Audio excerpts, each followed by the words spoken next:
पदम सा गणललिता श्रीविधम विशाखा द्वीप क्रीड़ा होती है, 12 साल का वनवास, 1 साल का अज्ञातवास, ये सब कुछ होता है। तो वहाँ से वो निकलते हैं, वो हमने चर्चा की, किस तरीके से नकुल ने अपने ऊपर मिट्टी लगा ली थी, ऐसे सारी चीज़ें हुई। किस तरीके से युधिष्ठिर महाराज से उन्होंने अपना सर छुपा लिया, भीम अपने भुजाओं को देख कर गए, ये हमने देखा।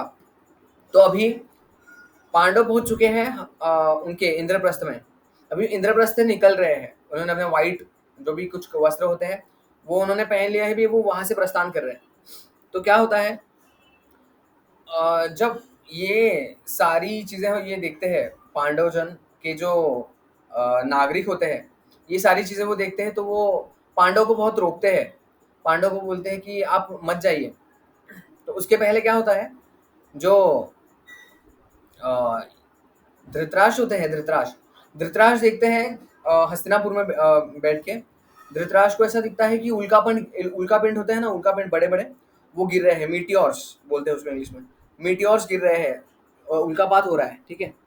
चांद पिघलता हुआ नजर आ रहा है उनको, धरती हिलती हुई दिख रही है ना, जैसे धरती कांप रही है, ठीक है ना। तो और ये इस तरीके के अपशगुन होते हैं, तो विदुर को बुलाते हैं। विदुर को बोलते हैं कि विदुर, ये सब मुझे ऐसा ऐसा महसूस हो रहा है, मैं ये ऐसा क्यों हो रहा है, क्या तुम मुझे बता सकते हो। विदुर बोलते हैं कि देखिए, अभी जिस तरीके का जो वातावरण है, अभी इससे इसके बाद होगा क्या, 12 वर्षों के बाद आपके 100 के 100 पुत्र का वध हो जाएगा, ठीक है। और ये आपके ऐसे पुत्र हैं जो आपको अभी भी दुख दे रहे हैं, वो जिंदा है, अभी भी आपको दुख दे रहे हैं। जब उनका वध हो जाएगा, उसके बाद क्या होगा, आपको भी बहुत ज्यादा तकलीफें झेलनी पड़ेंगी उनके मरने के बाद। तो इस तरह ऐसी संतानें हैं जो आप जीते जी भी आपको परेशान करेंगे और आपके मरने के बाद भी आपको परेशान करेंगे। तो ऐसा बोलते हैं विदुर।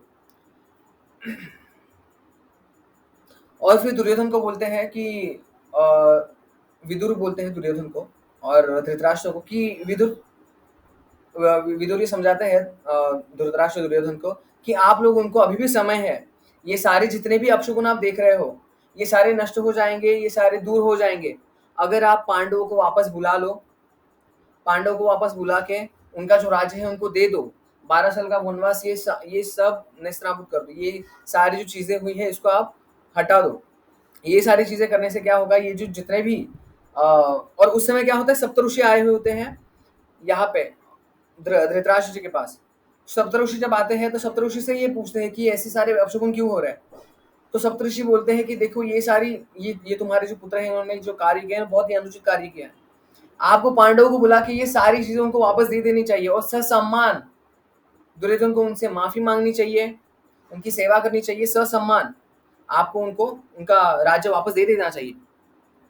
तो ये सप्तऋषि जब जाते हैं, ये सारे अशुभ घटना बताते हैं, सप्तऋषि चले जाते हैं। तब धृतराष्ट्र को धृतराष्ट्र को विदुर क्या समझाते हैं कि देखिए, सप्तऋषि भी आकर चले गए, मेरी बात तो आप कभी मानते नहीं, आप सप्तऋषि को तो बात मानो। तो फिर दुर्योधन को बुलाते हैं, दुर्योधन देखो सप्तऋषि के आए।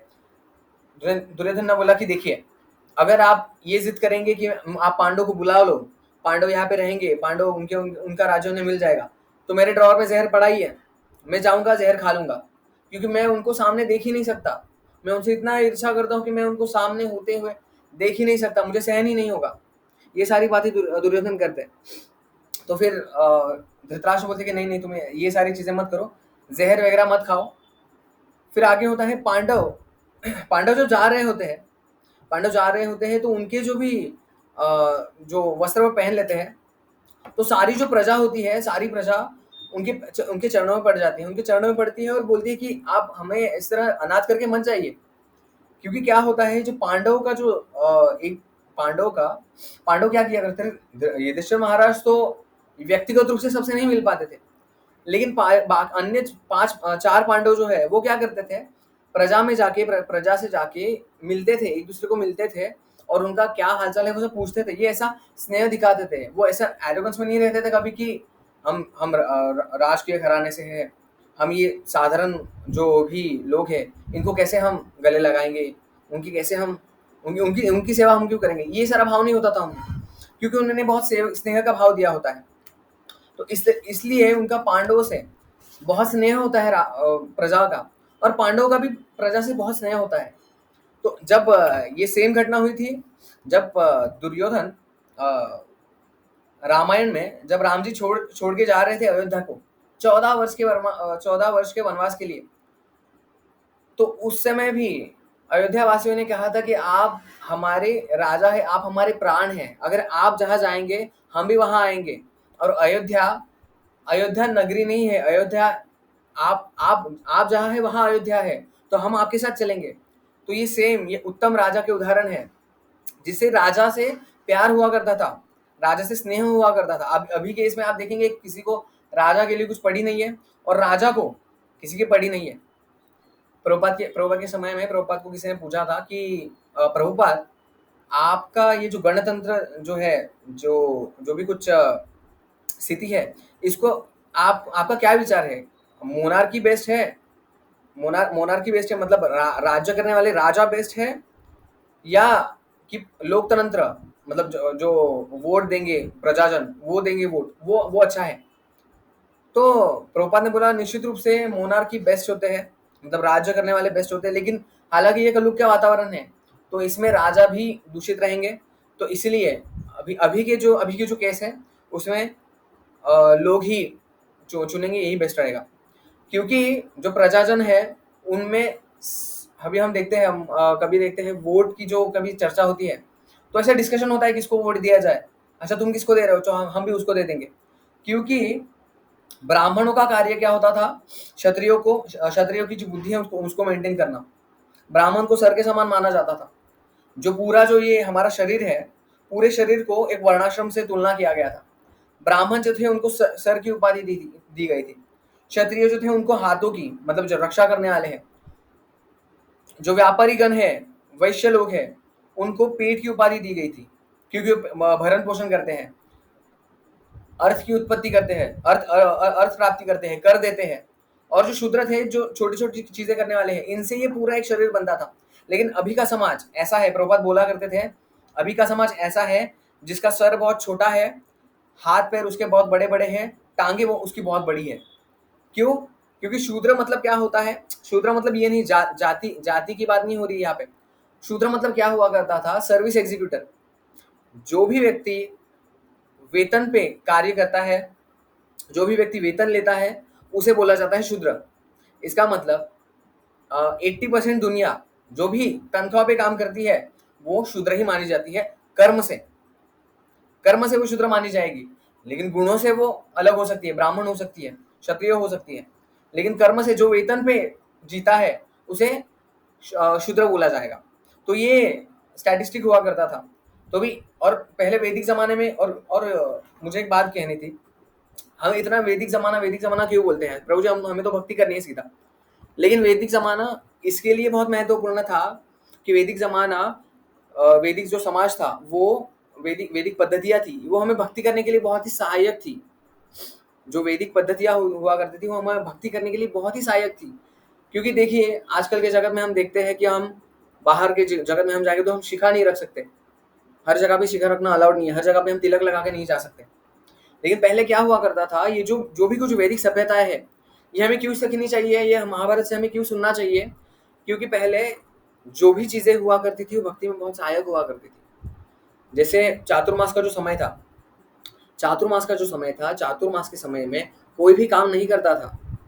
8 महीने जो धन अर्जित किया जाएगा, उस 8 महीने धन धन जो भी धान अर्जित हुआ है, उसके ऊपर फिर 4 महीने ये अपना भरण पोषण करेंगे। मतलब क्या हुआ करता था, चार अभी अभी क्या होता है, 12 के 12 महीने है ना, 12 के 12 महीने 12 12 घंटे आदमी काम कर रहा है, और उसको सुख शांति उसको मिल ही नहीं रही है।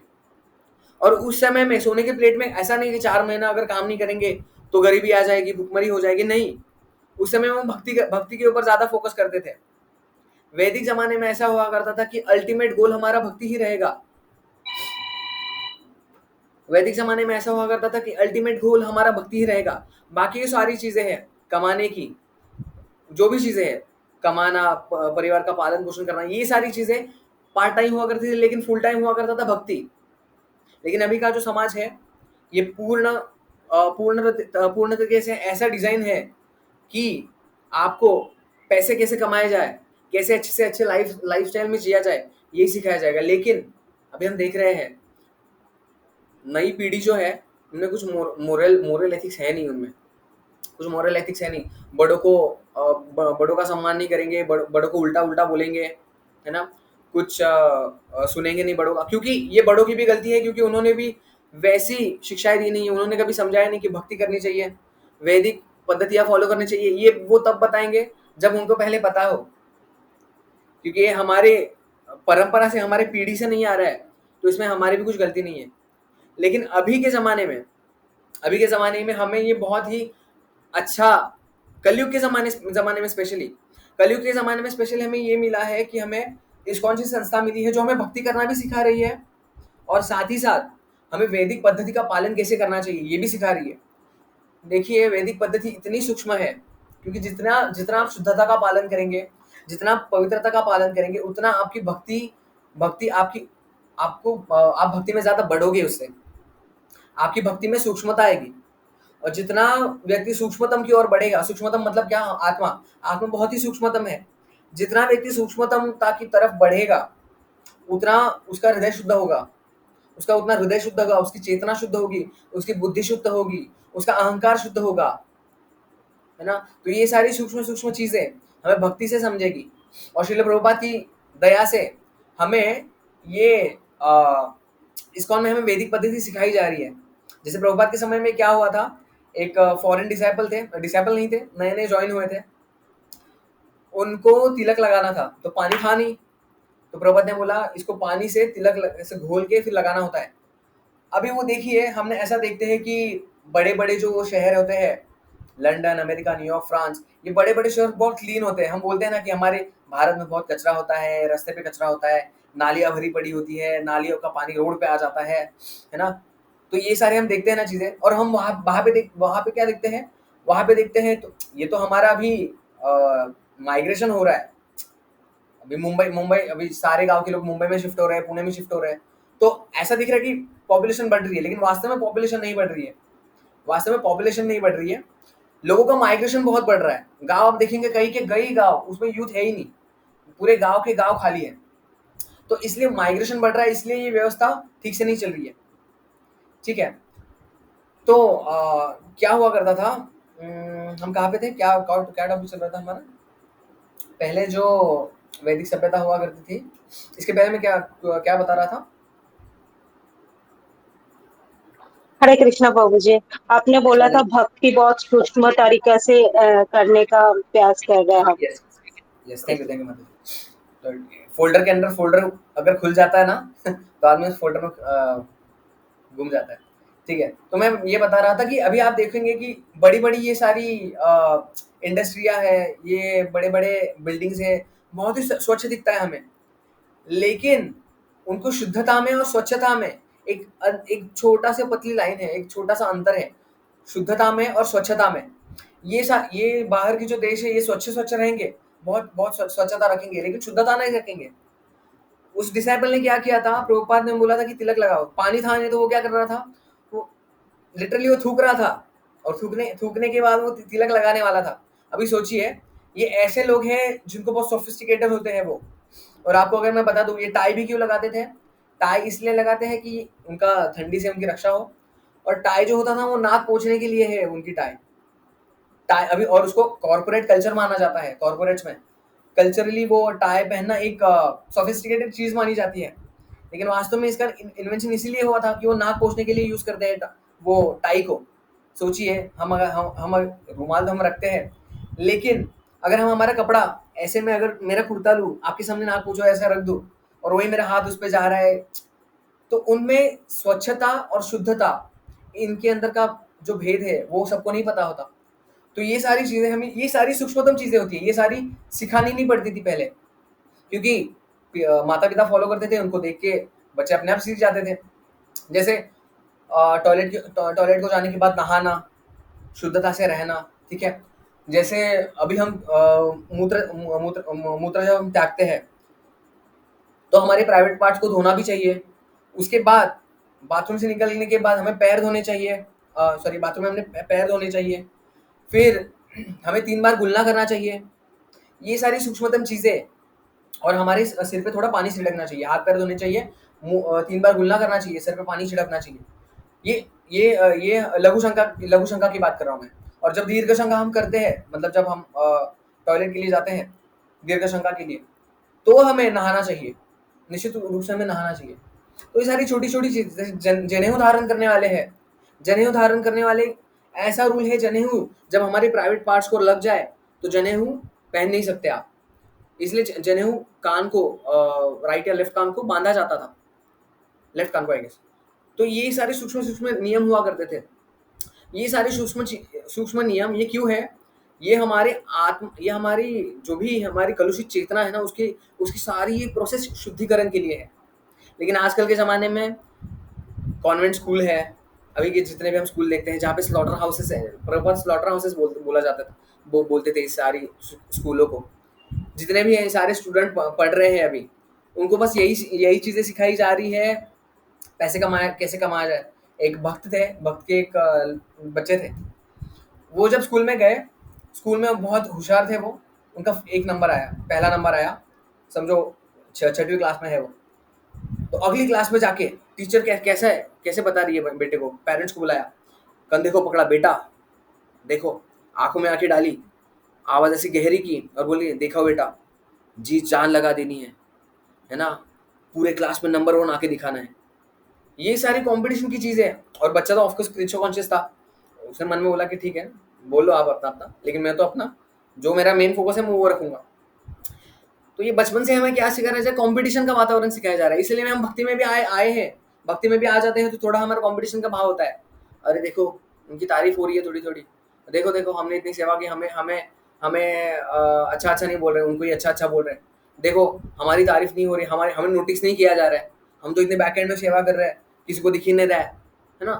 तो ये सारी छोटी छोटी पूजा लाभ प्रतिष्ठा, ये सारी छोटी छोटी चीज़ें क्यों है? ये वैदिक सभ्यता का पालन नहीं किया है ना। क्योंकि सेवा मतलब क्या? Selfless service. सेवा का अर्थ क्या है? सेल्फ, खुद को भूल ही जाना है। अगर आप सेवा करने के बाद मेवा मिलता है, लेकिन एक शुद्ध भक्त के लिए, एक प्रामाणिक भक्त के लिए, एक प्रामाणिक व्यक्ति के लिए सेवा क्या है? मेवा क्या है? सेवा के बाद जो मेवा मिलेगा, मतलब सेवा करने के बाद और सेवा मिलेगी, यही उसका असली मेवा है। एक शुद्ध सेवक का ये भाव होता है, वो कभी भी ये नहीं सोचता कि what's in it for me, मतलब इसके ये जो मैं कर रहा हूँ, जैसे हमें भौतिक जगत में बताया जाता है ना, भौतिक जगत में ये सारी चीज़ें बताई जाती है। एप्रेजल फॉर्म जब होता है तब सबको बोलना पड़ता है कि आपने कितने कितने झंडे गाड़े, तभी इंक्रीमेंट होगा आपका, तभी आपका वेतन बढ़ेगा, तभी आपको बोला जाएगा कि आपको एक यस एप्रेजल फॉर्म आता है आपको। जब आपको एप्रेजल होने वाला है, जब आपको 1 साल कंप्लीट होता है, तो आपको फॉर्म आता है आपके साथ, उसमें खुद की तारीफ लिखनी पड़ती है, उसमें सब लिखना पड़ता है, आपने कितना टर्नओवर किया, आपने क्या स्किल्स है, आप कैसे व्यवहार करते लोगों के साथ, उसमें खुद की तारीफ करनी पड़ती है। और हमने शास्त्रों में देखा है, खुद की तारीफ करना मतलब क्या? खुद की आत्महत्या करने के समान है। जैसे हमने सुना था ना लेक्चर में कि पिछले सत्र में, बहुत 3-4 सत्र पहले हमने सुना था कि किस तरह अर्जुन अपनी तारीफ करते हैं, मतलब भगवान बोलते हैं कि आपको पश्चाताप हो रहा है कि आपने युधिष्ठिर महाराज को ऐसा बोला, तो आप अपने मुंह से खुद की तारीफ कर लीजिए, तो वो आत्महत्या के समान है। तो खुद की तारीफ करना ये आत्महत्या के समान है, ये हमारी वैदिक पद्धति सिखाती है। लेकिन आजकल का मॉडर्न साइंस हमें क्या सिखा रहा है? आजकल की मॉडर्न शिक्षण प्रणाली हमें क्या सिखा रही है? हम बेस्ट बनेंगे। जैसे दुर्योधन आगे जाके बोलता है कि देखिए पिताजी, मेरे पास द्रोण है, कर्ण बेस्ट है, मेरे भाई बेस्ट है, मेरे शकुनी मामा बेस्ट है, और मैं ग्रेटेस्ट हूँ। वो खुद की तारीफ कर रहा है, उसको ये समझ नहीं आ रहा है कि वो खुद की तारीफ करना ये क्या है? ये खुद की आत्महत्या करने के समान है। तो ये सारी चीजें हमें कैसे समझेंगी? जब हम ये महाभारत के लेक्चर्स अटेंड करेंगे, है ना, महाभारत सुनेंगे, हम महाभारत की नैतिक शिक्षाएं सुनेंगे। हम हर लेक्चर्स में हम सुनते हैं कि भगवान भगवान भगवान, यस, लेकिन भगवान तक और सूक्ष्मतमता से कैसे पहुंचा जाए, ये हमें महाभारत, रामायण बताता है। जैसे रामायण हमें ये सिखाता है कि किस तरह भाइयों में प्रेम होना चाहिए। 2 भाई कोर्ट केस करते हैं, एक दूसरे में प्रॉपर्टी के लिए लड़ते हैं, लेकिन एक भाई भरत महाराज को जब राज्य मिला, राम जी को वनवास जाना पड़ा। भरत महाराज ने क्या बोला कि जब तक आप आएंगे नहीं तब तक मैं, आप समझो जमीन पे सोएंगे तो मैं गड्ढा करके जमीन में 2 फीट नीचे सोऊंगा। मतलब राम जी अगर 2 फीट जमीन पे सो रहे हैं तो भरत महाराज 2 फीट गड्ढा करके उसमें सोते थे, 2 फीट नीचे सोते थे। क्यों? क्योंकि मेरे राम अगर बेड पे नहीं सो रहे हैं तो मैं कैसे उनके लेवल पे, उनके लेवल से ज्यादा होके मैं सो सकता हूँ? वो जमीन पे सोएंगे, मैं बेड पे सोऊंगा, मेरे बड़े भाई। तो ये भाव था भरत महाराज का। लेकिन आजकल के समय में हम देखते हैं भाइयों में इतनी घनिष्ठता है नहीं, भाइयों में इतनी घनिष्ठता है नहीं। और कैसे कैसे कैसे रहेगी? उसको पहले से ही सिखाया जा रहा है, पहले से ही शिक्षण प्रणाली में सिखाया जा रहा है कि बेटा खुद का बचाओ, खुद का संभालो, है ना? है ना? तेज नहीं भागोगे तो कोई तुम्हें कुचल कर आगे निकल जाएगा। ये सारी चीजें मुंह में सिखाते हैं हमको। तो कैसे भाइयों के बीच में प्रेम बढ़ेगा? तो इसलिए भाइयों में अगर प्रेम बढ़ाना है ना, जो भी कुछ भाई बहन उनमें प्रेम बढ़ाना है तो उनको रामायण की कथा सुनानी चाहिए। कैसे हमें घर वालों से प्यार से संबंध से रहना चाहिए, ये हमें रामायण सिखाता है। और कैसे दुश्मनों का संहार करना चाहिए, हमें महाभारत सिखाएगा अभी। तो आगे बढ़ते हैं। तो ये मैं कहना चाहता था कि ये हमारी वैदिक सभ्यता की महानता थी। वैदिक सभ्यता आप जितना पालन करेंगे सूक्ष्मता से उतना हमारे लिए अच्छा है, उतना आप देखोगे कि हम अपलिफ्टेड फील करते हैं, अपलिफ्टेड फील करेंगे हम जब हम बाहर के लोगों को देखेंगे ना। मतलब ऐसा नहीं है कि यार ये तुच्छ जीवात्मा, अभी मैं महान जीवात्मा हो गया, ये नहीं। लेकिन आप देखेंगे, आप नोटिस करेंगे बाहर के लोग कैसे कैसे जी रहे हैं, कितने भी बजे उठेंगे, कितने भी बजे खा लेंगे, कुछ भी समय नहीं है खाने का, पीने का, सोने का। पशु की तरह जीवन है, पूरा पशु की तरह जीवन बिता रहे हैं, पूरा पूरा पशु की तरह जीवन बिताते हैं। श्रील प्रभुपाद प्रसाद लेने के लिए 45 मिनट लगाते थे, 45 मिनट प्रभुपाद प्रसाद लेने के लगाते थे। जब कोई प्रभुपाद के पास चेक लेके आता था तो प्रभुपाद उस चेक को पहले देखते थे। तो प्रभुपाद ऐसे ध्यान से देखेंगे, फिर उठ के जाएंगे, प्रभुपाद अपनी अलमारी खोलेंगे, अलमारी से बक्सा निकालेंगे, बक्सा निकालने के बाद उसमें से पेन की डिब्बी निकालेंगे, पेन की डिब्बी निकालने के बाद उसमें से पेन निकालेंगे, उसको खोलेंगे। ए सी भक्ति वेदांत स्वामी श्रील प्रभुपाद, प्रभुपाद की साइन आपने देखी होगी अगर भगवत गीता पे, अगर आप बुक्स पढ़ते हैं तो, ठीक है। तो प्रभुपाद की आपने साइन देखी होगी, कितनी बड़ी साइन है प्रभुपाद की। तो प्रभुपाद इतना, और ऐसा ही नहीं, एक प्रभुपाद बोला करते थे कि नियमितता होनी चाहिए, हमारा जो डेली रूटीन होता है उसमें नियमितता होनी चाहिए। ऐसा नहीं कि कब खा रहे, कब सो रहे, जब जागे तब सवेरा, ये ऐसा नहीं, नियमितता होनी चाहिए। और ऐसा नहीं, प्रभुपाद ने समझो इतना धीरे धीरे 14 बार भ्रमण कर दिया पृथ्वी का, 108 मंदिर बना दिए बिना पेन कॉपी के लिए, 108 मंदिर मैनेज करते थे श्रील प्रभुपाद। सोचिए ये क्यों? क्योंकि नियमितता लाई उन्होंने, नियमितता लाई। प्रभुपाद को अपने गुरु महाराज से 64 राउंड्स का कोटा मिला था, हमें तो 16 माला का मिल रहा है। प्रभुपाद की कृपा है हम पे। इतना सारा होने के बावजूद प्रभुपाद ने इतने मंदिर बनाए, इतने बार भ्रमण किया विश्व का, ये साधारण जीवात्मा नहीं कर सकता। वो तो अलग बात है, वो उनको भगवान से डायरेक्ट ताकत मिल रही है। लेकिन एक प्रभुपाद ने ऐसा कभी नहीं दिखाया कि मैंने चमत्कार कर दिया। देखो प्रभुपाद ने एक बार क्या हुआ था, भक्ति सिद्धांत महाराज का प्राकट्य दिन था, उनके गुरु महाराज का। तो तमाल कृष्ण महाराज को उन्होंने बोला था कि तमाल कृष्ण महाराज को उन्होंने बोला कि शाम को फीस्ट होनी चाहिए, महाराज का जन्मदिन है, व्यास पूजा मनाएंगे हम महाराज को। तो दोपहर तक वो देखते हैं, दोपहर तक कोई अरेंजमेंट नहीं हुई है। प्रभुपाद बोलते थे अरेंजमेंट क्यों नहीं की? उन्होंने बोला कि प्रभुपाद हम अन्य सेवा में बिजी थे। व्हाट नॉनसेंस, अन्य सेवा में बिजी है, आप आचार्यों को आप आदर नहीं देंगे तो आपकी क्या भक्ति रहने वाली है? प्रभुपाद अकेले किचन में गए, प्रभुपाद ने 1 घंटे में 1 घंटे में प्रभुपाद ने 70 लोगों का खाना बना दिया। और 70 लोगों का खाना नहीं, एक बार खिचड़ी डाल दी, कुकर पे चढ़ा दी, बस हो गया। 70 लोगों का। तमाल कृष्ण महाराज का मैंने इंटरव्यू सुना था, तमाल कृष्ण महाराज ने बोला कि प्रभुपाद ने उस दिन 1 घंटे में 12 आइटम्स बनाई। सोचिए 12 आइटम्स। हम संडे प्रोग्राम में प्रसाद जब बनाने जाते हैं हमें 6-7 घंटे, 6-7 नहीं 5-6 घंटे लग जाते हैं। क्या बनाते हैं हम? 4 स्क्वायर मील बनाते हैं हम लोग, 4 चीजें बनाते हैं हम लोग बस, और हमें कितना टाइम लग जाता है। और श्रील प्रभुपाद ने ऐसा नहीं कि जादू की छड़ी घुमाई है बन गया, दाल चावल बन गया, नहीं। एक नॉर्मल इंसान की तरह श्रील प्रभुपाद जी ने, एक नॉर्मल इंसान की तरह श्रील प्रभुपाद ने ये सारी चीजें की थी। कुछ भी एक सुपर ह्यूमन की तरह कुछ प्रभुपाद ने काम नहीं किया। इसलिए कर सकते थे, इसीलिए नहीं किया कि बद्ध जीवात्मा ये भी बोलती कि नहीं प्रभुपाद तो नित्य सिद्ध वैष्णव थे, वो तो जादूगर थे, उन्होंने कर लिया, हम कहाँ पे कर पाएंगे। नहीं, ये प्रभुपाद हमें सिखाने के लिए। सोचिए 1 घंटे में 12 आइटम्स बनाए प्रभुपाद ने। 12 आइटम खाने की चीज नहीं है, खाने की चीज है वैसे तो, ये खाने की बात नहीं है। मतलब ये 12 आइटम बनाना, वो भी 1 घंटे में, सब तो लोगों के लिए, एक आदमी की बात नहीं हो रही है, सब तो लोगों के लिए बनाया। तो हमें समझना चाहिए, प्रभुपाद जी की दिव्यता समझनी चाहिए।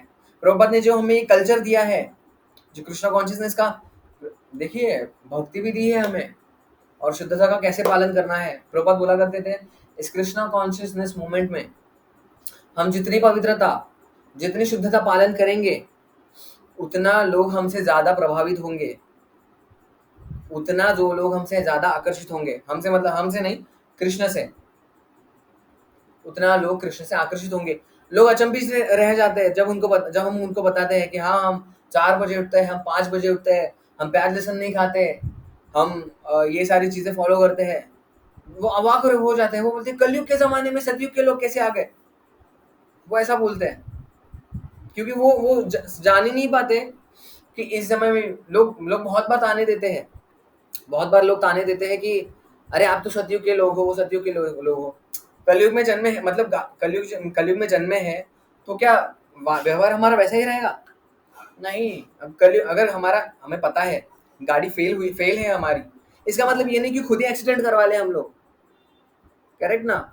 हमें अगर पता है कि मेरी गाड़ी का ब्रेक फेल हो गया है, कलयुग में हम पड़े हैं और मैं चलाता जा रहा हूँ, तो मेरा गाड़ी का ब्रेक फेल, इसका मतलब ये नहीं मैं एक्सीडेंट कर दूंगा। मैं ज्यादा से ज्यादा ट्राई करूंगा कि मैं मेरी गाड़ी को किस तरीके से रोक सकता हूँ एक्सीडेंट होने से। तो ये हमें फॉलो करना चाहिए। हमें ये देखना है कि हम कलयुग के वातावरण में भी रह के कितना ज्यादा से ज्यादा हम शुद्धता का पालन, वैदिक सभ्यता का पालन कर सकते हैं, हमें ये करना चाहिए। जैसे कि शादी का उदाहरण अगर लिया जाए, उस दिन लेक्चर में सुन रहा था, ये शादी रात में क्यों की जाती थी। शादी रात में इसलिए की जाती थी क्योंकि मुगल ये लोग क्या करते थे, मुगल लोग शादी के समय, दिन में शादी हुआ करती थी, ये लोग क्या करेंगे, रात को बहू बेटी को उठा कर लेके जाएंगे, जिनकी शादी हुआ करती थी उनको उठा के लेके जाएंगे, उनको उठाने के बाद उनके साथ उनका बलात्कार कर देंगे, उनका बलात्कार करने के बाद उनको शादी के इसके छोड़ देंगे।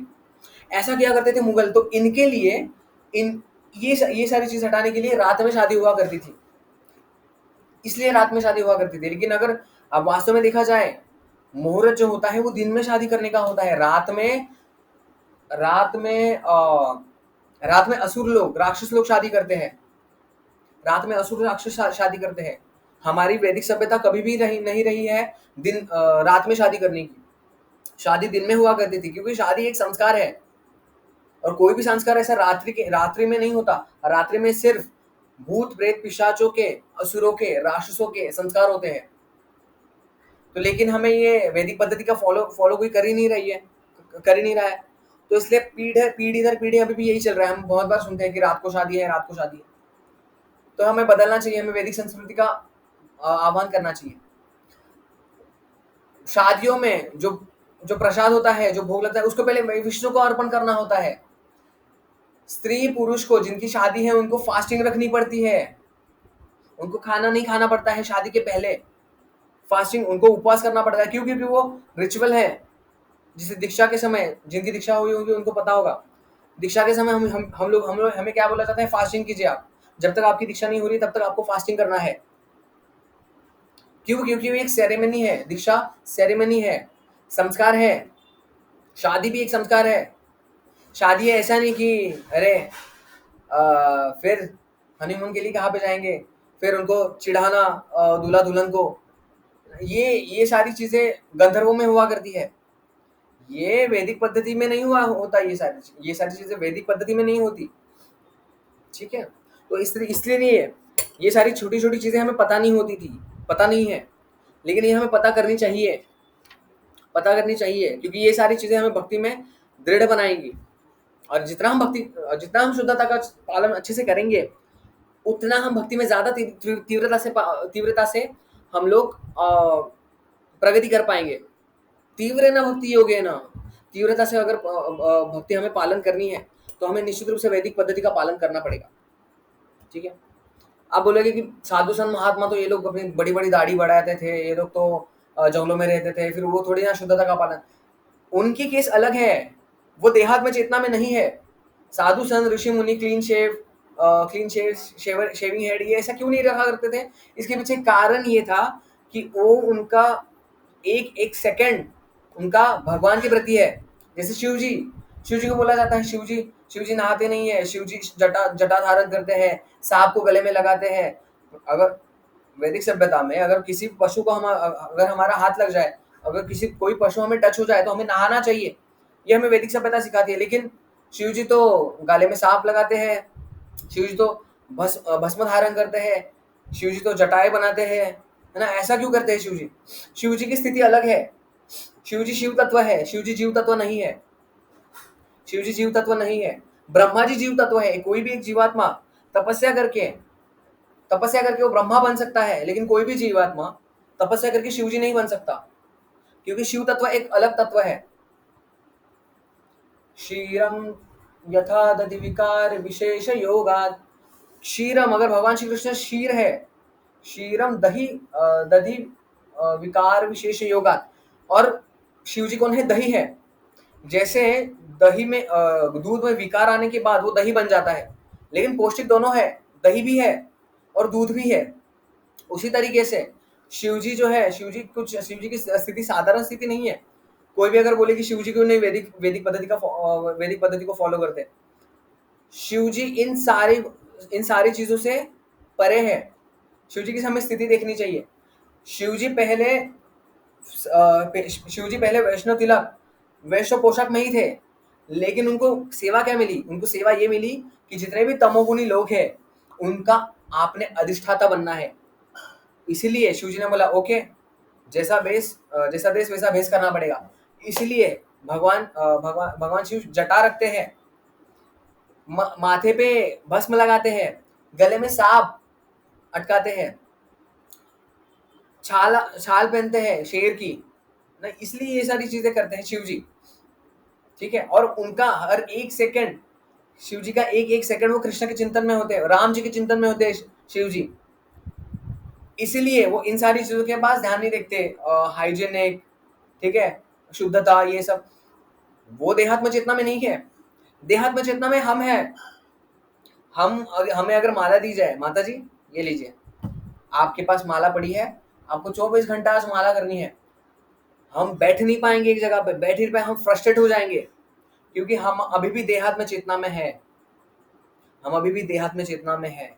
इसलिए एक बद्ध जीवात्मा को हरिनाम के प्रति रुझान करने के लिए, हरिनाम के प्रति रुझाव लाने के लिए, एक आत्मीयता, एक प्यास लाने के लिए हरिनाम के प्रति, उसके लिए ये सारी चीजें, कीर्तन दिया गया है उसके लिए, फिर उसके अर्च विग्रह की सेवा दी गई है, क्योंकि वो कैसे ना करके ये न केन प्रकार है ना मन कृष्ण निवास, ये न केन प्रकार है ना मन कृष्ण निवास, किसी ना किसी प्रकार से वो कृष्ण को मन में निवास करे, कृष्ण को मन में निवास कर ले किसी ना किसी प्रकार से।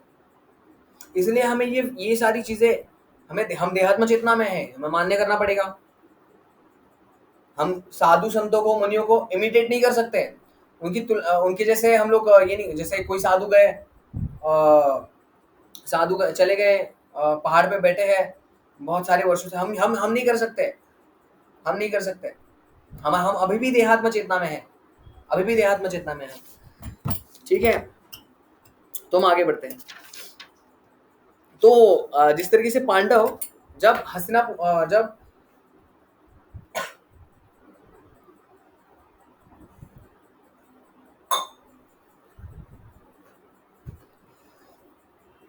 जिस तरीके से पांडवगण, जब ये स्थिति आ रही है कि वो इंद्रप्रस्थ छोड़ रहे हैं, तो जितने भी सारे जनता थी, ब्राह्मण थे, उनके चरणों में गिर गए कि आप प्लीज मत जाइए, आपके बिना हम रह नहीं सकते, दुष्यंत महाराज आपके बिना हम रह नहीं सकते, आप प्लीज ऐसा मत कीजिए। तो उन्होंने उनको बहुत समझाया कि देखिए हमारे पास अभी हमारा खुद का ठिकाना नहीं है, हम कहाँ पे रहेंगे, खाएंगे, हम पानी क्या पियेंगे, हमारा कुछ रहने का ठिकाना नहीं है, और आप इतने सारे लोगों का हम कैसे ध्यान रख पाएंगे। अभी हमारे पास कुछ नहीं, हम निहत्थे हैं, हमारे पास कुछ है नहीं। तो प्लीज़ आपके पास बहुत सारी सुख सुविधाएँ हैं, अरेंजमेंट्स हैं आपके पास, आप लोग प्लीज़ यहाँ पे रहिए। इंद्रप्रस्थ के लोग छोड़िए, हस्तिनापुर के लोग भी युधिष्ठिर महाराज के पास आए थे। उनको बोला था कि हम प्लीज़ चलिए। 1 मिनट।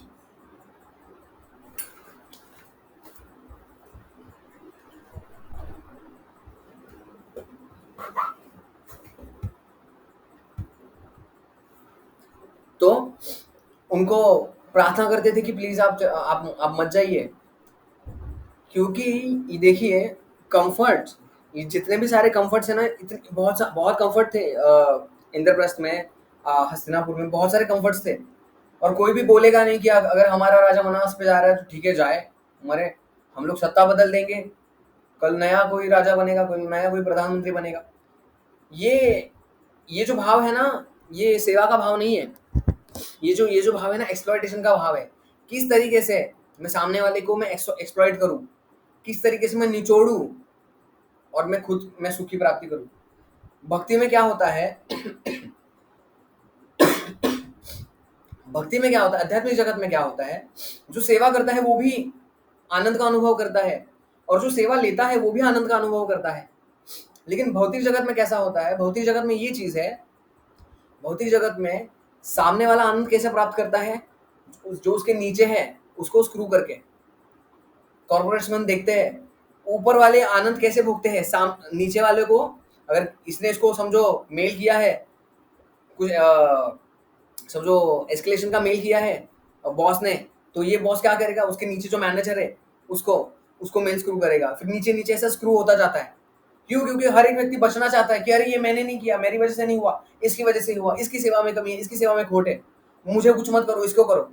तो भौतिक जगत में ये व्यवस्था कैसी है, भौतिक जगत में व्यवस्था ऐसी है कि तुमको दुख देख के मैं सुख प्राप्त करूंगा, और जो कि तथाकथित सुख है वो सुख शांति प्राप्त नहीं प्रदान नहीं करता। तो इसलिए पांडवगण की जो जितने भी जनता थी उनका ये भाव था कि आप मत जाइए, युधिष्ठिर महाराज आप मत जाइए, जब आप जहां पे जाएंगे हम वहां पे आएंगे। ये एक सेवा का आदान प्रदान का भाव है। ये सेवा अभी हम ये चीजें नहीं समझ पाएंगे, क्योंकि ये हमने ना कभी देखी है, ना कभी सुनी है, ना हमने कभी अनुभव की है। लेकिन हम ये सारी चीजें सुन तो सकते हैं। तो इनका वास्तव में ये भाव था, उनको उनके आंखों से अश्रु आते थे जब वो ऐसे वनवास में जब निकल जाते थे। और उनको ये सारे जो बॉडीली कंफर्ट्स थे, 5-5 बीएचके के, 6-6 बीएचके के उनके फ्लैट्स थे, उनके नौकर चाकर प्रजाजन के, उनको ये सब नहीं चाहिए था। उनको उनके राजा चाहिए थे, उनके प्रिय राजा, क्योंकि एक राजा भगवान का प्रतिनिधि होता है। तो इसलिए वो जाने नहीं दे रहे थे। लेकिन कुछ बहुत सारी समझाने के बाद, बहुत सारी समझ-बूझ देने के बाद फिर वो लोग माने, जनता मानी। लेकिन फिर भी 14 ब्राह्मण जो थे, कुछ 14 ब्राह्मण थे, वो माने ही नहीं। वो बोले कि जो भी स्थिति हो, जो भी हमारी व्यथा हो, जो भी हमारी गति हो, वो हमें मान्य है, हम आपके साथ आने के लिए तैयार हैं युधिष्ठिर महाराज। तो प्लीज कृपया करके हमें आपके साथ ले चलिए, हमें। तो अपने सहपत्नियों के साथ ब्राह्मणों ने, उन्होंने भी इंद्रप्रस्थ छोड़ दिया और वन गमन करने के लिए निकल गए। तो ये पांडव से स्नेह करते थे इसलिए, ठीक है। और यस, तो हाँ, एक चीज यहाँ पे और एक गौर करने की है।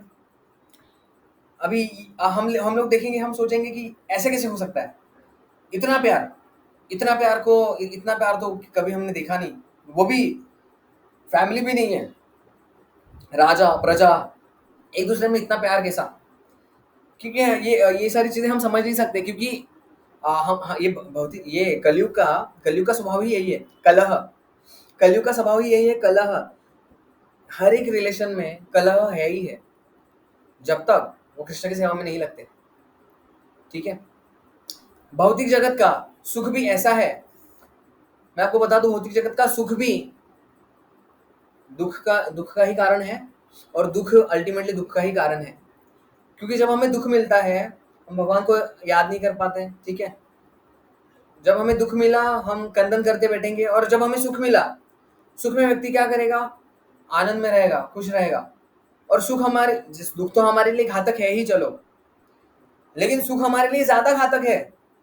रोज जी क्या बोल रहे हैं आप, उल्टा बोल गए शायद। नहीं, दुख हमारे लिए घातक है नो डाउट, लेकिन सुख हमारे लिए ज्यादा घातक है। क्यों?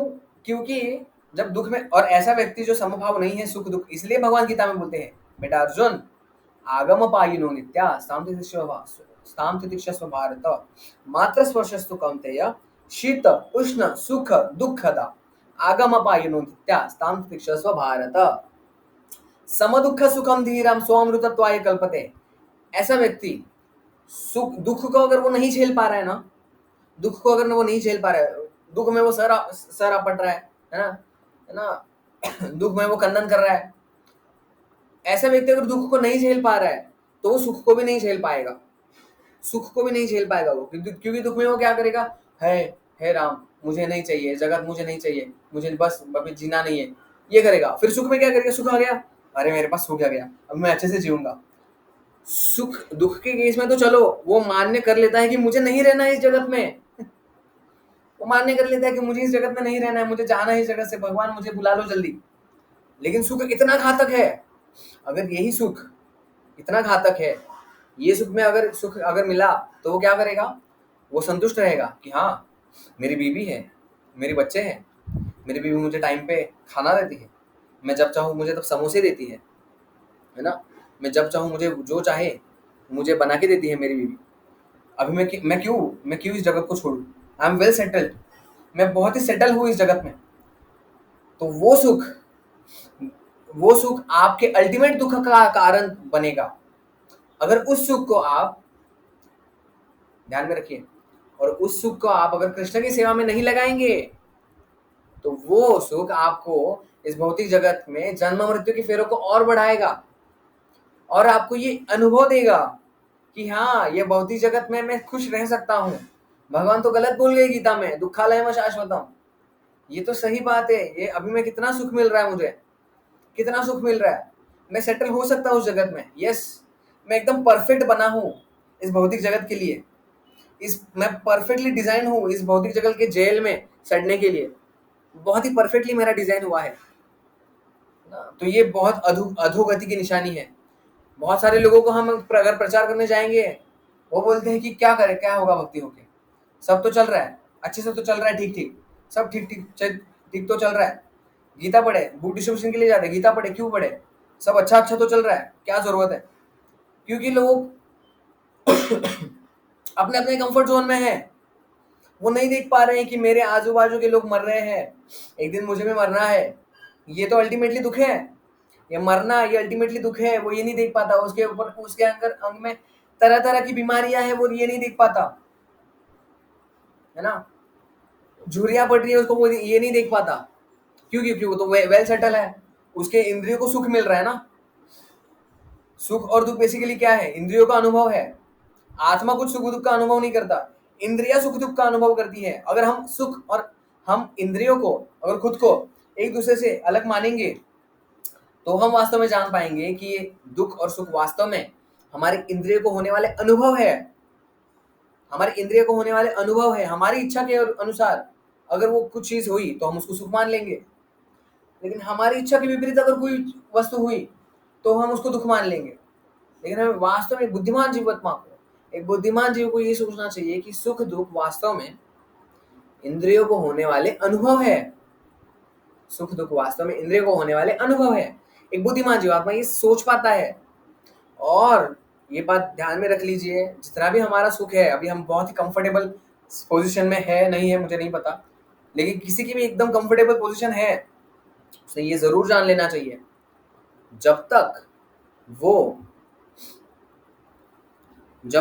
उन्हें जो सुख प्राप्त हुआ है भगवान से, उस सुख को वो भगवान की सेवा में नहीं लगाएंगे, तब वो अल्टीमेटली इस भौतिक जगत से आसक्त रहेंगे, अपने जन्म मृत्यु के फेरों को बढ़ाएंगे और कभी भी निकल नहीं पाएंगे इससे।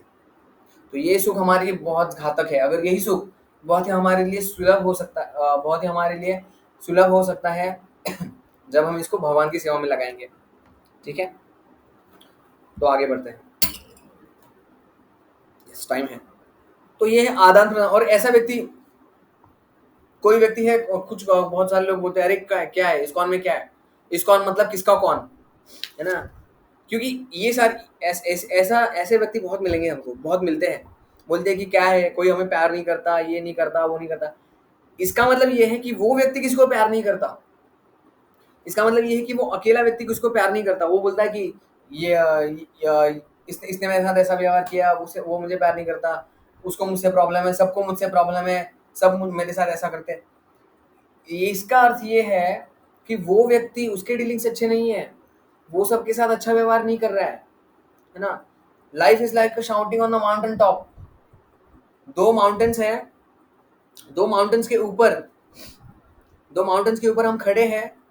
एक माउंटेन के ऊपर हम जब चिल्लाते हैं अरे तू तो गधा है, तू तो गधा है, रिटर्न में क्या सुनने आएगा हमें, अरे तू तो गधा है, अरे तू तो गधा है, अरे तू तो गधा है, अरे आप तो बहुत अच्छे हो, आप तो बहुत अच्छे हो, आप तो बहुत अच्छे हो। आवाज क्या गूंजेगी, अरे आप तो बहुत अच्छे हो, आप तो बहुत अच्छे हो, आप बहुत अच्छे हो।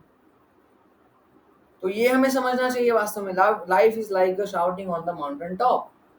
जिस तरीके का हमारा व्यवहार होगा, उस तरीके का हमारे सामने वाले का व्यवहार होगा, ये समझना चाहिए हमें। ठीक है, तो ब्राह्मणों ने क्या कहा कि जो 14 ब्राह्मण जो पांडव के साथ आगे चल पड़े, उन्होंने क्या किया, उन्होंने बोला कि देखिए अभी हम जा रहे हैं, हमारा जो ट्रिप रहेगी 12 सालों की, बहुत ही एडवेंचरस रहेगी। इसमें हम क्या करेंगे, हम आपको हरी कथा सुनाएंगे, आपका अगर मॉरल डाउन हो रहा होगा तो हमको मॉरल सपोर्ट देंगे, है ना। क्योंकि देखिए, और हाँ, उन्होंने क्या बोला कि मनोरंजन का साधन हमारा क्या रहेगा, हरी कथा रहेगी, सिद्धांतों के ऊपर चर्चा रहेगी। तो देखिए पहले क्या हुआ करता था, मनोरंजन का साधन क्या हुआ करता था, हरी कथा हुआ करती थी, कीर्तन हुआ करता था। लेकिन अभी क्या है, अभी भागवतम क्लास चल रहा है, जल्दी से ये जल्दी भागवतम क्लास छूटे, फिर मैं जाऊँ थोड़ा मूवी देख लूँ, थोड़ा सीरियल देख लूँ सास बहू की, मुझे थोड़ा राहत मिलेगा। हमारी ये एक कलुषित चेतना वाले की जो बुद्धि होती है, वो ये सोचता है कि मैं ये सारी चीज़ों में मैं रमूं मैं इन सारी चीज़ों में। लेकिन एक वास्तव में एक एक एक असली भक्त जो रहेगा, वो क्या करेगा, वो हरि कथा में रमेगा। आप कभी ध्यान दीजिए, आप ऐसी कथा सुनिए जो ज़्यादा रस भरी भी ना हो और ज़्यादा तत्व भरी भी ना हो, बैलेंस, दोनों में बैलेंस, रस में भी हो, उसके भगवान की मधुर मधुर लीलाओं का वर्णन हो और उसमें तत्व का भी वर्णन हो, तो आप देखेंगे कि भगवान कितने महान है। तो इसमें आप रमोगे, है ना। भगवान गीता में ऐसे ही नहीं बोल दिया भगवान ने, ब्रह्मभूत प्रसन्नात्मा नो शोचति न कांक्षति समसर्वेषु भूतेषु मद भक्ति लभते पराम, कथयन्तश्च माम नित्यं तुष्यन्ति च रमन्ति च, न बोधयन्ता परस्परम कथयन्तश्च माम नित्यं तुष्यन्ति च रमन्ति च। हे अर्जुन, एक दूसरे को मेरा बोध कराओ, जो कि ये ब्राह्मण यहाँ पे कर रहे हैं, एक दूसरे को मेरा बोध कराओ, एक दूसरे से हरि कथा करो, इससे तुम्हें क्या मिलेगा, इससे तुम्हें क्या मिलेगा, तुष्यन्ति च रमन्ति च न शोचति न कांक्षति, न तुम्हें शोचती, न तुम्हें कोई शोक रहेगा जीवन में, न कांक्षति, ना कोई चिंता रहेगी, ना कोई चिंता सताएगी, न शोचति न कांक्षति, है ना। तुष्यन्ति च रमन्ति च, क्या मिलेगा तुम्हें, तुष्यन्ति च, तुष्ट हो जाएगी तुम्हारी आत्मा, तुष्ट हो जाओगे तुम, रमन्ति च, रमोगे तुम मेरी कथाओं में, रमोगे तुम। एक देखिए जीवात्मा का स्वभाव क्या है, आनंदमय अभ्यासात, आनंदमय अभ्यासात, जीव का स्वभाव क्या है, वो आनंद की खोज करता है, हमेशा हमेशा उसको आनंद चाहिए, हमेशा उसको आनंद चाहिए। लेकिन वो दुख में क्यों पड़ता है, वो इसलिए दुख में पड़ता है क्योंकि उसको पता नहीं है कि असली आनंद कहाँ है।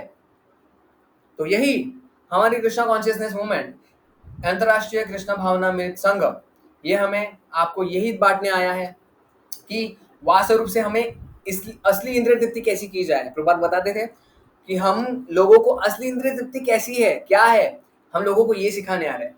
लोग इंद्रिय तृप्ति का तो भ्रम में है कि लोग इंद्रिय तृप्ति कर रहे हैं। वास्तविक इंद्रिय तृप्ति ये है, हरि कथा, भक्तों का संग, प्रसाद। देखिए बाहर के जगत में लोग जब उपवास करते हैं, बिना भक्ति का उपवास, जो भी कुछ भौतिक आकांक्षाओं के लिए, मेरा घर हो जाए, मेरी मुझे अच्छी पत्नी मिल जाए, मुझे अच्छा पति मिल जाए, ये सारी आकांक्षा से व्रत रखने वाले, उनका बहुत ड्राई होता है, उनका जो भी व्रत होता है बहुत ड्राई होता है। और क्या खाते हैं वो व्रत में? साबूदाना कर लेंगे, थोड़ा सा भगर कर लेंगे। लेकिन आप कभी एकादशी के टाइम पे मंदिर में जाओ, इतनी बड़ी फीस्ट मिलती है आपको। आपको पता है रेगुलर डे में स्क्वायर मील होता है। अगर आप उपवास के दिन जाओगे, एकादशी के दिन जाओगे, तो आपको 6-7 आइटम खाने के लिए मिलेंगे। तो प्रभुपाद यही बोलते हैं कि हम वास्तव में एक कृष्ण कॉन्शियस व्यक्ति वास्तव में इंद्रिय तृप्ति कर पाता है। हम वास्तविक अर्थ समझते हैं हम इंद्रिय तृप्ति का। इंद्रिय तृप्ति वास्तव में ये है हरि कथा। मैं जोक नहीं कर रहा हूँ, मेरा खुद का अनुभव रहा है। इतने वर्षों से मैंने हरि कथा सुनी है, और वास्तव में हरि कथा में हमारे अनर्थ निकलते हैं एक एक करके। हमें पता चलता है कि इन अ क्वेस्ट टू बिकम ना good, I understand how bad I am. मैं कितना अच्छा हूँ ये ढूंढने जब मैं गया, तब मुझे पता चला कि मैं कितना बुरा हूँ। इंग्लिश में एक कहावत है। तो हम हरि कथा जब सुनते हैं ना, मेरा इतना वर्षों का मैं आपका अनुभव बताता हूँ, ये आप बोलेंगे बहुत सारी, प्रभु जी बहुत सारी हाई लेवल की बातें हो गई आज, बहुत सारी बड़ी बड़ी बातें कर ली आज आपने, कोई तो ग्राउंड लेवल की बातें बताइए प्रभु जी। तो ग्राउंड लेवल की बातें मैं सही बता रहा हूँ। मेरा इतना वर्षों का अनुभव है, जितने भी आज तक हरि कथा सुनी है, तुष्यंती च रमंती च, मिला है। उतना भी नहीं, लेकिन मिला है, वास्तव में मिला है। ये झूठ नहीं बोल रहा हूं मैं, कृपया विश्वास रखिए। वास्तव में ये हमारी इंद्रिय तृप्ति है, हरि कथा ये हमारी इंद्रिय तृप्ति है। जब आप श्रवण करते हैं, आपको श्रवण करने के लिए बोरिंग हो रहा है, मतलब इसका अर्थ ही आप अच्छे से श्रवण नहीं कर रहे हैं।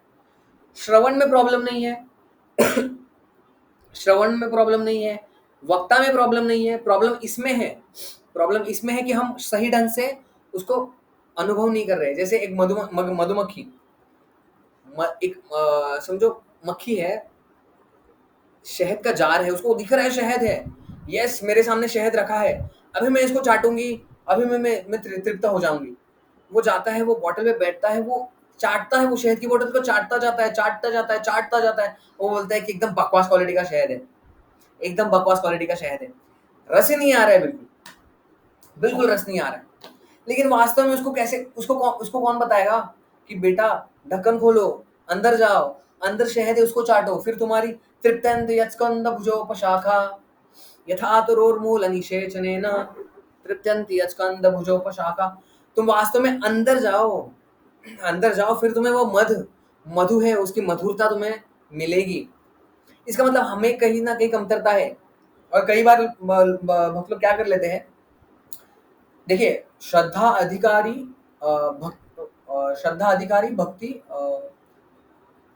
भक्ति अनुसारी श्रद्धा अधिकारी, जिस लेवल की श्रद्धा है उसका उतना अधिकार है। जैसे रूप गोस्वामी बताते हैं, आगे से रूप गोस्वामी बताते हैं, जिसकी जितनी श्रद्धा है वो उतना भक्ति का अधिकारी है। एक व्यक्ति अगर वो बोलेगा कि अच्छा ठीक है प्रभु जी हरि कथा सुनिए, आज के बाद हम बहुत हरि कथा सुनेंगे, वो गया सीधा राधा कृष्ण की नित्य लीलाओं के बारे में सुनने के लिए, राधा कृष्ण कैसे रास करते हैं, कैसे मंजरियाओं की व्यवस्था करती है निकुंज में, ये सारी चीजें वो डायरेक्ट सुनने जाएगा, तो वो चीपली ले लेगा राधा कृष्ण की लीलाओं को, वो चीप समझेगा भगवान को। उसको पहले भगवान की भगवत्ता समझनी चाहिए, उस जीवात्मा को पहले भगवान की भगवत्ता समझनी चाहिए। वो डायरेक्टली उसको पहले अपना स्तर समझना है। पहले तो हमें अपना स्तर समझना है कि मैं किस लेवल की कथा पे सूटेबल हूँ, मैं किस लेवल की कथा में सूट होता हूँ। अगर मैं सीधा मैं जंप मार दूं सीधा मैं कृष्ण की कथाओं में के लिए, ये सारी मेरे अनर्थ है, उससे मुझे कुछ लेना देना नहीं है, कृष्ण कथा करेंगे नहीं। पहले आप हमें देखिए, हमें दोनों कार्य करनी है। हम अनर्थ निवृत्ति भी करनी है। जितने भी हमारे अनर्थ है, काम क्रोध लोभ मोह मान मात्सर्य, उनसे हमें क्या करना है, उनसे हमें दूर तो होना है।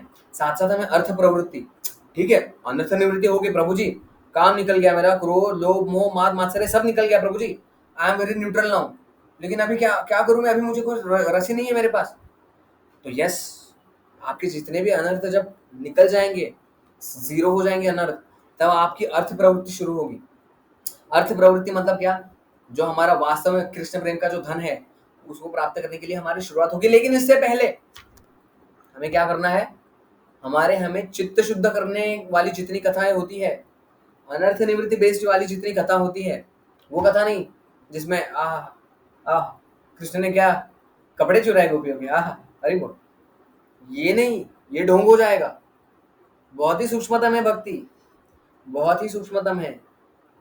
ठीक है, कथा सुनना भी, कथा सुनने का मतलब भी क्या है, खुद के कर्णों की संतुष्टि के लिए नहीं, ये कथा सुन के मेरे स्वामी को मैं आनंद दूं, ये वास्तव में हमें सोचना चाहिए। एक सेवक कभी भी मेवा का भाव नहीं रखता, और यही उसका असली मेवा होता है।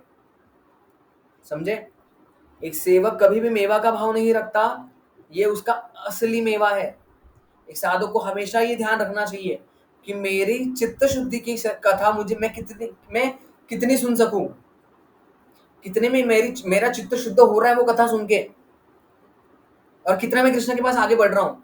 लोग क्या करते हैं, हम कृष्ण के पास आगे बढ़ेंगे बढ़ेंगे बढ़ेंगे, लेकिन उनका बेस ही अगर क्लियर नहीं है, बेस ही उसका फाउंडेशन स्ट्रांग नहीं है, तो ऐसी बिल्डिंग है ना, ऐसे धक्का मार के जाए ना कोई, पूरी गिर जाती है बिल्डिंग। तो कुछ फायदा नहीं है 20 माले की बिल्डिंग भक्ति की बना के। रादर ये अच्छा है कि आपका पहला माला, दूसरा माला, तीसरा माला बना हो, तीसरा माला तक आप बने हो भक्कम है, लेकिन आपका जो जो बेस है, बेस से लेकर टॉप तक आपकी जो भक्ति की बिल्डिंग है वो भक्ति में स्थिर है, दृढ़ है, हवा के झोंकों से वो हिलेगी नहीं, गिरेगी नहीं। क्योंकि जब आप आपके वास्तव में आपके जितने अनर्थ है उसके ऊपर आप अगर क्रियाशील रहेंगे, उसके ऊपर अगर आप जितने भी क्रियाशील रहेंगे, उतने आप महसूस कर पाएंगे कि अरे मैं कितने मैं कैसे चेतना में था, भक्ति में मैं आ गया हूँ, मैं खुद को भक्त बोलने लगा हूँ, लेकिन वास्तव में अगर देखा जाए तो मैं कितना मेरे अंदर गंदगी पड़ी है, कितनी मेरे अंदर गंदगी पड़ी है, ये हमें समझना है। वास्तव में हमें अच्छा तो बनना है, लेकिन अच्छा बनते बनते हमें ये सोचना है कि मैं कितना गंदा हूँ, ये सोचना है हमें। वास्तव में ये हमारी प्रगति मानी जाएगी भक्ति में, क्योंकि जो हमारा लक्ष्य है ना बहुत बड़ा है, लक्ष्य बहुत बड़ा है, जिंदगी बहुत छोटी है, जिंदगी बहुत छोटी है, टाइम बहुत कम है हमारे पास, लक्ष्य बहुत बड़ा है। तो बहुत ही सूक्ष्मता से ये सारी बहुत बहुत चीजें सूक्ष्म होती है। और सबसे ज्यादा हमें भक्ति में हमारा जो कीकड़ा होता ना, कीकड़े को जैसे जार में डाला जाए तो क्रैब्स की तरह जो भी कुछ पैर खींचने वाला व्यक्ति होगा उसको कीकड़े का उदाहरण दिया जाता है। हमारा माया पैर ऐसे खींचती है तब जब हम वैष्णव अपराध करते हैं। वैष्णव अपराध वेरी सेटल थिंग, बहुत ही सूक्ष्मतम है वैष्णव अपराध। वैष्णव अपराध बहुत ही सूक्ष्मतम है। हमें किसी भी भक्त के बारे में कुछ नहीं बोलना चाहिए, बोल देते हैं हम लोग फ्लो में, लेकिन हमें बहुत ध्यान रखना चाहिए।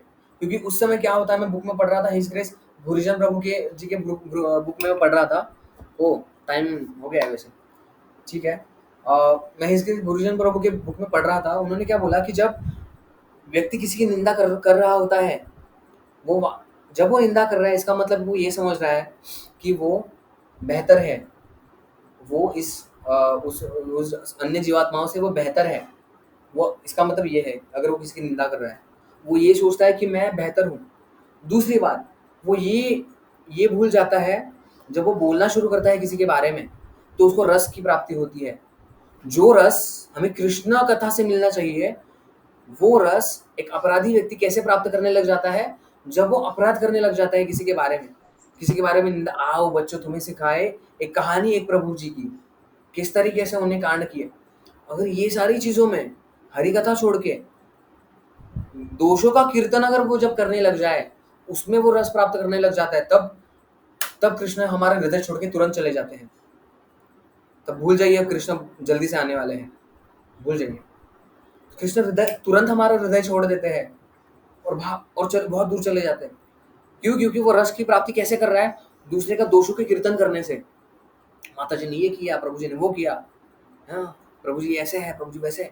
ये सारी चीजें हम करने लग जाएंगे तो इससे क्या होगा, हम रस की प्राप्ति करने लग जाएंगे। और ये रस हमारे जन्म मृत्यु के फेरे को तो बढ़ाएगा ही, साथ ही साथ हमारी भक्ति नष्ट कर देगा।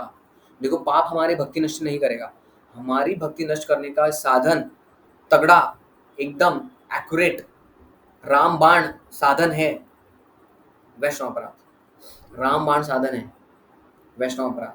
क्योंकि जब व्यक्ति रस लेना शुरू करता है ना, तब बहुत ही भयानक पतन है वो उसका। और तीसरी चीज, वो जब कभी निंदा कर रहा होगा तो वो ये नहीं, वो जो बोल रहा है उसके ऊपर वो कभी नहीं सोचता, फिर उसकी वाणी जो वो जीवा है उसके ऊपर उसका कंट्रोल नहीं होता। ये जो कर्मेंद्रिया है, ये जो मुंह है, वो फिर ये बुद्धि के वश में नहीं रहता, फिर वो अपना अपना खुद का एक ट्रैक में जाता, फिर मन के वश में आ जाती है हमारी वाणी। वाचो वेगम मनसा क्रोध वेगम।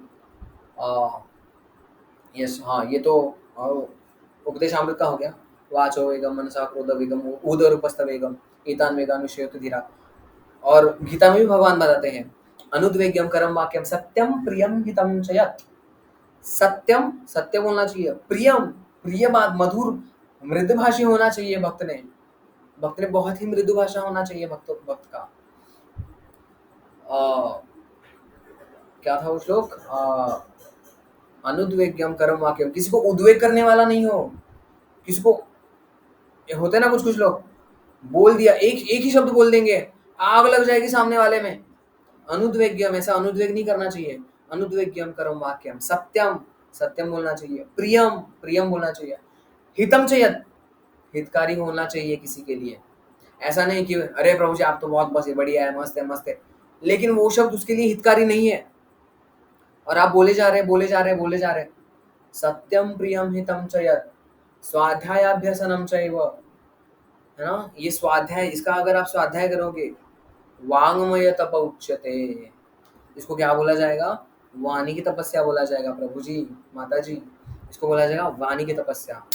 हरे कृष्णा। इसी के साथ हम आज के लेक्चर को हम विराम देंगे। 8 मिनट हमने आपसे ज़्यादा ले लिए हैं, कृपया क्षमा करें। और एक टॉपिक हमारा रह गया कि किस तरीके से, पूरा ही टॉपिक रहेगा वैसे तो, दुर्योधन को श्राप मिलता है और किस तरीके से अक्षय पात्र प्राप्त होता है पांडवों को।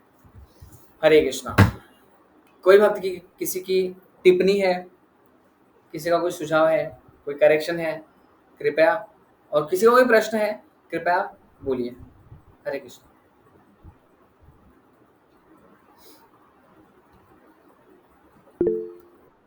यस माता प्रभु जी, एक सवाल था। आपने स्वच्छता और शुद्धता के बारे में अच्छा, जो भेद है वो अच्छा बताया, पर हम लोग ने वेस्टर्न कंट्रीज की जो अच्छी चीजें हैं तो वो भी अच्छी बात है ना, तो उसकी भी तारीफ होनी हाँ, चाहिए। अच्छी बात मतलब है। उनमें सोशल जब मेंटेन करते हैं तो ये अच्छी बात है ना उनकी, मतलब उनका देश हाँ, अच्छा रखते हैं तो।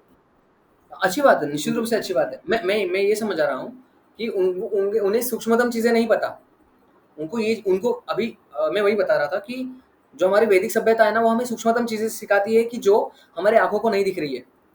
लेकिन मॉडर्न साइंस या भी जितनी हमारी मॉडर्न तथाकथित हमारी डेवलपमेंट है, वो जो हमारे आंखों को दिख रहा है वही उनके लिए शुद्धता है, वही उनके लिए स्वच्छता है। मैं ये बता रहा हूँ। और सूक्ष्मतम, अभी ये बहुत सूक्ष्म हो गया कि जैसे आप पेशाब करने के लिए जाओगे लघु शंका के लिए, उसके बाद आपको आपके प्राइवेट पार्ट्स को धोना है। अभी ये बहुत सूक्ष्मतम हो गया, ये दिखेगा नहीं। कोई भी व्यक्ति लघु शंका करके आए, आपको दिखेगा नहीं कि उसने अपने प्राइवेट पार्ट्स को वॉश किया है कि नहीं, उसने गुल्ला किया है कि नहीं, उसने पैर पे पानी डाला है कि नहीं, हाथ पे पानी डाला है कि नहीं। ये सूक्ष्मतम चीजें हमें वैदिक सभ्यता सिखाती है, और ये निश्चित रूप से ये उनका भी अच्छा ही है।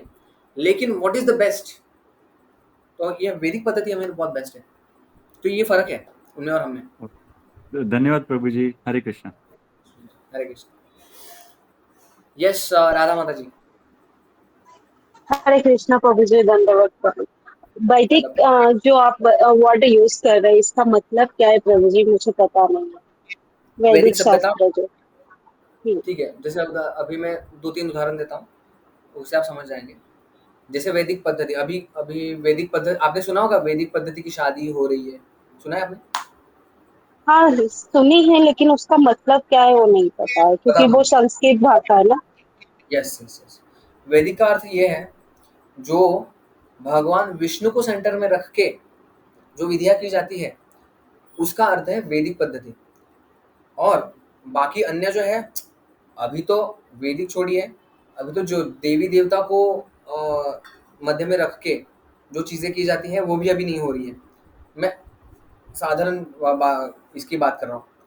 हाल ही में एक न्यूज़ आई थी कि एक पंडित जी शादी में मंत्रों का उच्चारण करने के अलावा वो क्या गा रहे थे, आ, तुझे देखा तो ये जाना सनम, ये गाना पंडित जी गा रहे थे।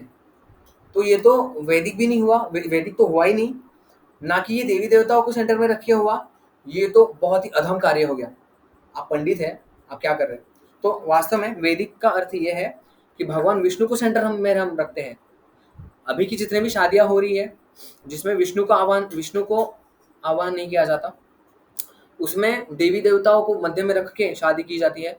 और शादी में जो भी मंत्र उच्चारण होते हैं जितने भी, उसका उनका उद्देश्य ये होता है कि हम अच्छी तरीके से हमारी गृहस्थी चले, अच्छी तरीके से बच्चे हो, अच्छी तरीके से हम रहे एक दूसरे से, हमारी सुख सुविधा हमारी बढ़ती रहे, हमारा यश प्रसिद्धि बढ़ती रहे।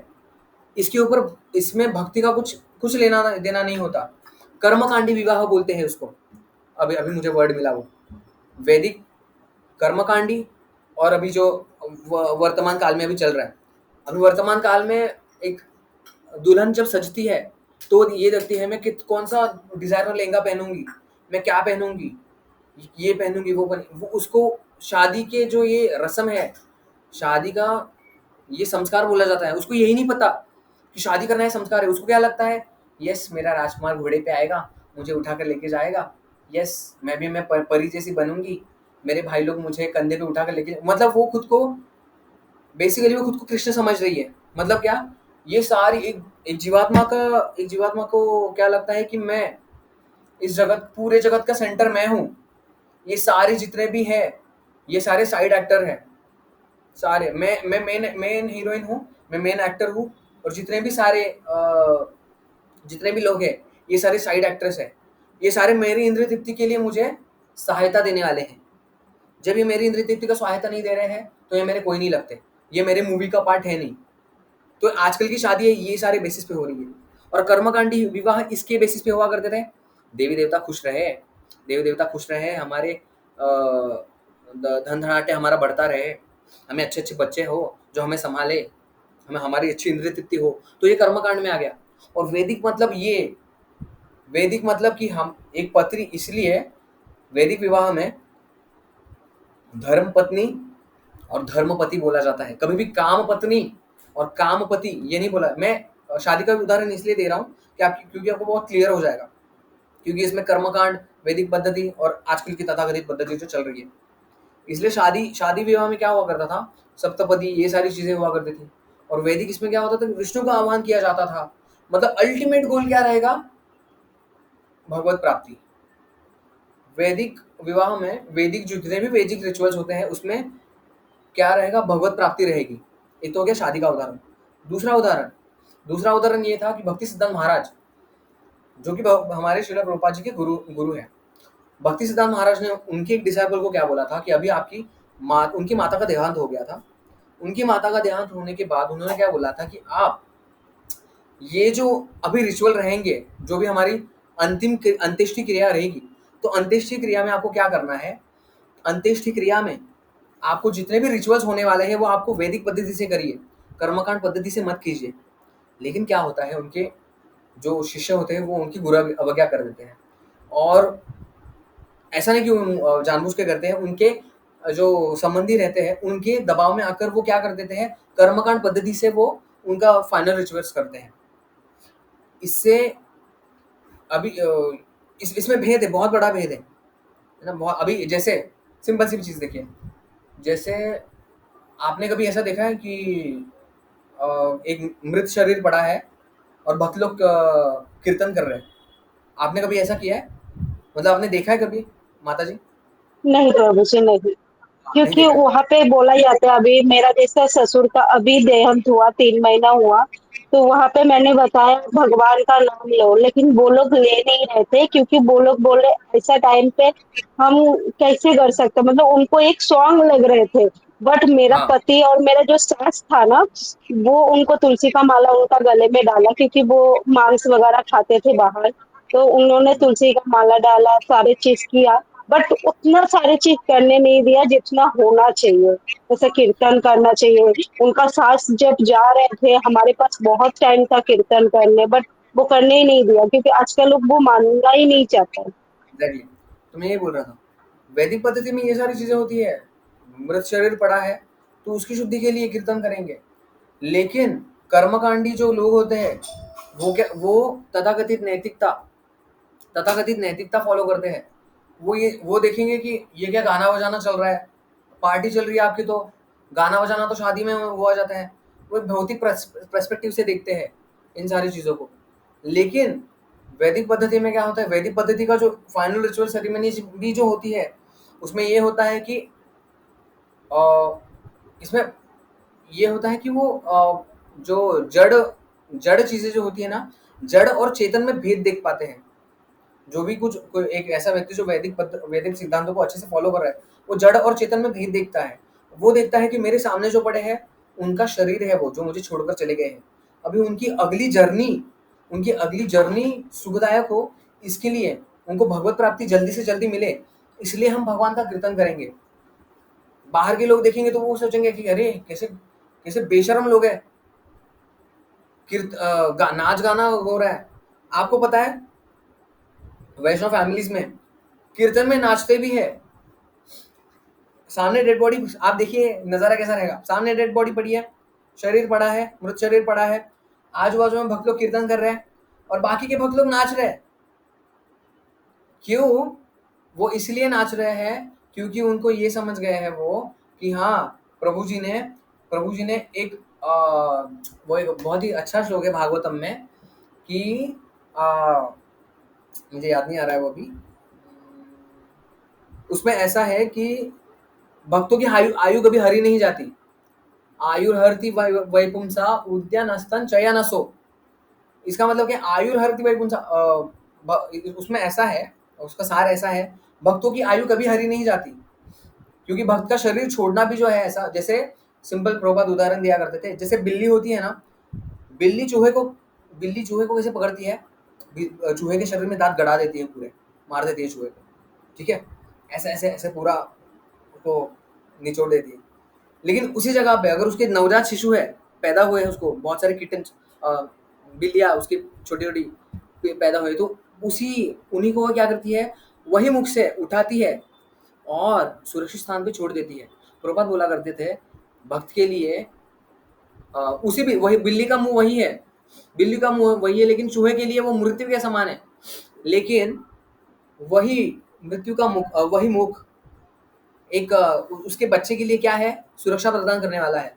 तो फर्क है, तो कर्मकांडी के लोगों के लिए ये होता है, ये चीज होती है, बिल्ली और चूहे वाली चीज होती है। लेकिन वैदिक पद्धति फॉलो करने वाले के लिए ये चीज होती है। उसका भक्त का शरीर छोड़ना मतलब क्या होता है, जो वास्तव में भक्त बना है, ठीक है, अब हम भक्ति के प्रोसेस, हम साधक हैं, मैं मेरी बात कर रहा हूँ, आप खैर भक्त हो सकते हैं, मैं मेरी बात कर रहा हूँ। हम लोग, मैं उस स्थिति पे नहीं हूँ कि मैं अभी भक्त की स्थिति पे नहीं हूँ कि एक भक्त का जीवन ऐसा होता है कि उसके लिए मृत्यु मतलब, जैसे नींद में से व्यक्ति उठता है ना, जैसे आप अभी अभी आप सो गए 10 बजे, आप 4 बजे उठे, ये जो उठना है ना, आपको कुछ तकलीफ हुई नहीं हुई, तो ये चीज भक्त के लिए भी सेम होती है। उसके लिए नींद से उठना ही होता है। एक महाराज जी थे, उन्होंने क्या बोला था, वो अपना देह त्याग करने वाले थे, उन्होंने बोला कि चिंता मत करो, ये मृत्यु नहीं है, it is just a change of service. उन्होंने बोला कि इस शरीर की मेरी जितनी भी सेवाएं है अभी वो समाप्त हो रही है, मेरी अभी आगे भगवान की धाम में सेवा शुरू होने वाली है। मृत्यु is just a change of service, ऐसा उन्होंने कहा। तो ये बहुत ही हमें बहुत ही क्लियरिटी देता है वैदिक पद्धति और कर्मकांड पद्धति। तो इसलिए वैदिक पद्धति बहुत ही आवश्यक है। आशा करते हैं माता जी कि आपको समझ में आएगा वैदिक क्या होता है एक्चुअल में। हाँ, हरे कृष्ण प्रभु जी। हाँ, मुझे समझ में आया, मतलब कृष्णा को सामने रख के, जैसा आपने बोला, कृष्ण के मतलब कृष्णा भावित होके जो भी काम करते हैं वो वैदिक में पढ़ते हैं, और जो कर्म कांड है वो मतलब जो हमारा नॉर्मल जीवन है हाँ, उसके हिसाब से। भौतिक जगत में भौतिक जगत में अच्छे से अच्छे कैसे सेटल हुआ जाए, कैसे सेटल हुआ जाए एकदम अच्छे तरीके से, इंद्रिय ये तृप्ति सारी के लिए। कर्मकांड में। ठीक है माता जी। ठीक है प्रभु जी, अच्छे से समझ गए। यस माता जी। ठीक है, और किसी का कोई प्रश्न होगा तो अगले सत्र में हम लेंगे। समय बहुत हो चुका है, लगभग 21 मिनट हमने ज़्यादा ले लिए। हरि बोल। ठीक है, आप सभी भक्तों का धन्यवाद। हरे कृष्ण, हरि बोल। महाभारत कथा की जय। शील प्रभुपाद की जय। गुरुदेव की जय जय। आप सभी गौर भक्तवृंद की जय। जय। नमो नमः। कृष्णमेव नमो नमः। हरे कृष्णा। मिलते हैं अगले सत्र में। हरे कृष्ण। हरे कृष्णा। हरे हरे कृष्ण कृष्ण। प्रभु जी। हरे कृष्ण। हरे कृष्णा प्रभु जी। हरे कृष्णा।